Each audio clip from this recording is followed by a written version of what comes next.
ఇక చూడు ఈయన వేషం కట్టిండు. బీజేపీలోకి శ్రీనివాస్ గౌడ్ వీళ్ళంతా ఎందుకు ఉరుకుతాను తెలుసా ప్రజలారా? ఇప్పుడు సేఫ్ అవుతాను దొంగలంతా.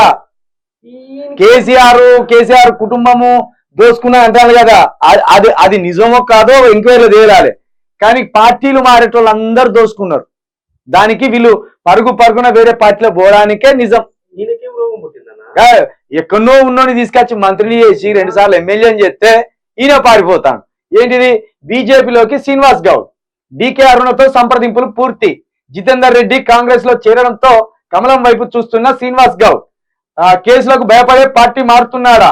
రాజకీయ వర్గాల్లో ఆసక్తికర చర్చ. ఇక చెప్పుర్రి, దొంగలంతా పార్టీ పారిపోయినాక ఎవరి మీద చర్యలు తీసుకుంటారు? శ్రీనివాస్ గౌడ్ ఏమో బీజేపీలోకి బాయ్, ఈ రంజిత్ రెడ్డి ఏమో కాంగ్రెస్ లోకి బాయ్, దానం నాగేందర్ కాంగ్రెస్ లోకి బాయ్, మొన్న వెంకటేష్ నేత ఎంపీగా ఉన్నోడు బీజేపీలోకి బాయ్, రాములు బీజేపీలోకి బాయ్, రమేష్ బీజేపీలోకి బాయ్. అంటే చూడండి, మీకు వీళ్ళు 100% అవినీతి పరులు అన్నట్టు. మీకు పార్టీ మారే అంత భయం ఎందుకు అవుతుంది మీకు? పార్టీ మారే అంత భయం ఎందుకు అవుతుంది మీకు? అంటే ఖచ్చితంగా ఈ తెలంగాణ ప్రాంతాన్ని లూటీ చేయడంలో 100% మీరు నేరస్తులు.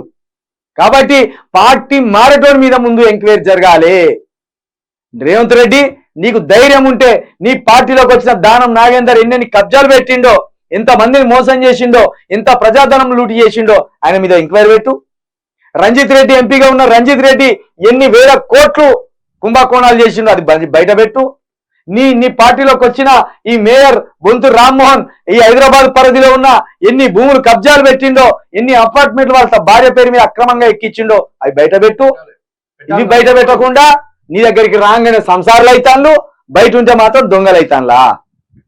పోయి ఈ దొంగ రాజకీయాన్ని నడుస్తుంది తెలంగాణలో. కాబట్టి ప్రజలారా దీన్ని అర్థం చేసుకోండి.